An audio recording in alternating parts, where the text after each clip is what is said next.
Hello everyone, তোমরা কেমন আছো? আশা করি ভালো আছো। তো মা কল্যাণেশ্বরীর আশীর্বাদে আর তোমাদের ভালোবাসায় আমিও ভালো আছি। তো আবার একটা নতুন ব্লগ নিয়ে আমি তোমাদের কাছে চলে এলাম। তো আজকে দেখো সকালবেলা স্নান সেরে আমি মায়ের পুজো কিভাবে করি সেইটাই তোমাদেরকে আমি দেখাচ্ছি। তো সকালে উঠে সর্বপ্রথম আমি মায়ের মুখ দর্শন করি, করে মায়ের মন্দিরের পর্দা করি, তারপরে যাবতীয় যা কাজ আছে সেগুলো সেরে স্নান সেরে মন্দিরে ঢুকি। তারপরে মায়ের মন্দির মুছে মন্দিরে যা বাসন থাকে সেগুলো মেজে নিই। তারপরে মাকে সুন্দর করে, মায়ের একটা আলাদা রুমাল আছে, গামছা আছে, সেটা দিয়ে মাকে মুছাই ভালো করে, দিয়ে মাকে একটু সাজায় আদর করি। তারপরে সকালে মাকে জল আর বিস্কুটটা সবার আগে দিয়ে দিই। তো জল বিস্কুট দিই, তার আগে যে জবা ফুল, সকালবেলা জবা ফুল আমাদের বাড়ির গাছের জবা ফুল, দেখো গরমের ভাব পড়ে গেছে তাই জবা ফুলগুলো অনেক বড় বড় হয়েছে। তো এই জবা ফুলগুলো আজকে মায়ের সেবায় দেব, মায়ের চরণে দেব। আজকে শনিবার, রক্ত জবা খুবই কম পেয়েছি, দুটো জবা ফুল ফুটেছিল, সেই দুটো জবা ফুলই আজকে মায়ের ঘটে আর চরণে আমার দিতে হবে। তো দেখো, আর তার আগে এই ক্যানের মধ্যে আমি গোবিন্দভোগ চাল রেখে দিয়েছি, সেটা আমি প্রত্যেক শনিবারে করে আর অমাবস্যার দিনে, বিশেষ বিশেষ দিনে মাকে নৈবেদ্য দিই। তো সেজন্য অল্প করে চালটা ভিজিয়ে নিই আমি। তো চালটা কিছুক্ষণ ভিজতে থাকুক, আর এদিকে মাকে জল বিস্কুট দেবো, তাই বিস্কুটটা আমি থালায় নিয়ে নিয়েছি, নিয়ে মায়ের সেবা দেবো। আর তারপরে মাকে খাইয়েও দেবো, প্রত্যেক দিন জল আর বিস্কুটটা মাকে খাইয়ে দিই। এইভাবেই আমি মায়ের পুজো করি, মাকে ভালোবেসে ভক্তি ভরে আমি দিই। মা ভালোবাসাই মাকে বেঁধে রেখেছি, ভালোবাসা ছাড়া তো মাকে আর কিছু দিতে পারবো না, ভক্তি ভালোবাসা। আর মা তো তাই চাই, ভক্তি আর ভালোবাসা, যাই ভোগে দিই না কেন ভক্তি আর ভালোবাসা দিয়ে পুজো দিলে মা সেটাই গ্রহণ করে। তো দেখো মাকে খাইয়ে দিচ্ছি, আমার সোনা মা। বিস্কুটটা কিন্তু সত্যি আমার সোনা মা খায়, সেটা আমি বুঝতে পারি। যারা যারা পুজো করো তারা অনেকেই জানো যে মা কত লীলা করে, সে একমাত্র মায়ের যে ভক্ত হয়, সাধক হয়, সে কিন্তু বোঝে। যেমন আমি বুঝি, আমি যদি অন্য কাউকে বলি সে কি বিশ্বাস করবে? সে করবে না, সে ভাববে যে আমি মিথ্যা কথা বানিয়ে বানিয়ে বলছি। কিন্তু না, যারা যারা মায়ের সেবা করে তারা জানে। তো দেখো সকালের মঙ্গল আরতি মায়ের, এটা আমি করে নিচ্ছি। তো দেখো আমার সোনামা আরতি গ্রহণ করছে, আমার সোনামাকে কত সুন্দর লাগছে। আর এই লাল শাড়িটাই না মাকে খুব সুন্দর মানিয়েছে। মাকে যাই শাড়ি পরায় না কেন, সাদা লাল পেরে শাড়ি আর পুরো লাল টকটকে শাড়ি, এই দুই রঙের শাড়িতে মাকে কিন্তু খুব সুন্দর মানায়। আর আমার মা তো জাগ্রত, তার তো অনেক গল্প তোমাদেরকে বলিয়েছি। কিন্তু জাগ্রত বললে অনেকে আবার বলবে যে তাদের বাড়ির মা কি ঘুমন্ত, কিন্তু তা না। মা সব জায়গায় জাগ্রত, যে যেমনভাবে মাকে ডেকেছে সে সেমনভাবেই মাকে পেয়েছে, আর সেই বুঝতে পারে মা আছে কি নেই। তো আমার মা অনেক লীলা করে, তার লীলা কাহিনী বলে শেষ করা যাবে না। যারা যারা মার লীলা কাহিনী জানো না তারা আমার ভিডিও দেখতে পারবে। আর এক একদিন করে মা অনেক লীলা করে, সেটা আমি ভিডিওর মাধ্যমে তুলে ধরি। তো দেখো আমি এবার তুলসী গাছে জল দিয়ে দিচ্ছি। এই যে আমার তুলসী গাছ, এটা তুলসী মন্দির।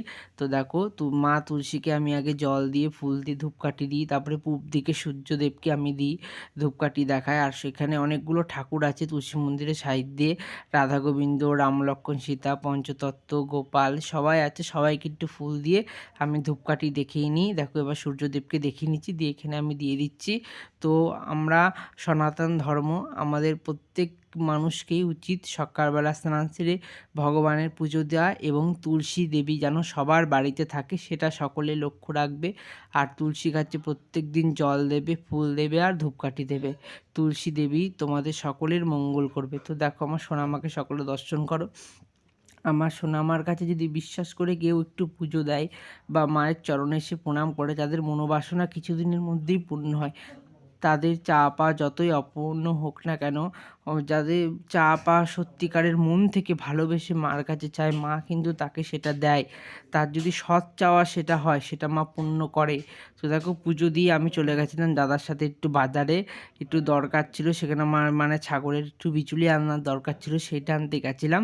তো সেখানে যেতে গিয়ে একটা জায়গা আছে আমাদের এখানে, সেই জায়গাটাই মানে সরস্বতী পুজো, লক্ষ্মী পুজো, মনসা পুজো, এইসব পুজোর সময় সেখানে অনেক রকম ঠাকুর বসে, মানে ছাঁচের ঠাকুর, কাঠামের ঠাকুর, সেই ঠাকুরগুলো বিক্রি হয়।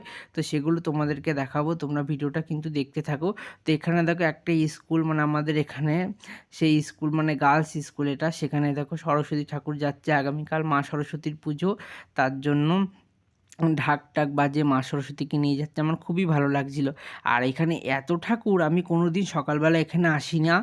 একবার মনসা পুজোর সময় একবার না দুবার আমি এখানে সন্ধ্যাবেলা এসেছিলাম ঠাকুর নিতে, কিন্তু সরস্বতী পুজো আমি কোনোবার আসিনি। সরস্বতী পুজো যে এত ঠাকুর হয় আমি দেখে অবাক হয়ে গেছি। তো তোমরা সকলে দেখো, আমি কোন দিক দিয়ে ভিডিও করবো বুঝতে পারছি না, যদি দাঁড়াতাম ভালো হতো, কিন্তু আমি দাদার বাইকে করে বসে যাচ্ছিলাম, ওর জন্য আমি ভিডিও একটুখানি করতে পেরেছি, তোমাদেরকে দেখাচ্ছি। দেখো তোমরা এখানে কত ঠাকুর, তো ঠাকুরগুলো খুব সুন্দর সুন্দর, আমি দেখে চোখ ফেরাতে পারছিলাম না, এত সুন্দর আর এত সুন্দর সাজিয়েছে মা সরস্বতী। চতুর্দিকে সব মূর্তিগুলো সবার বাড়ি যাবে, সবাই পুজো করবে।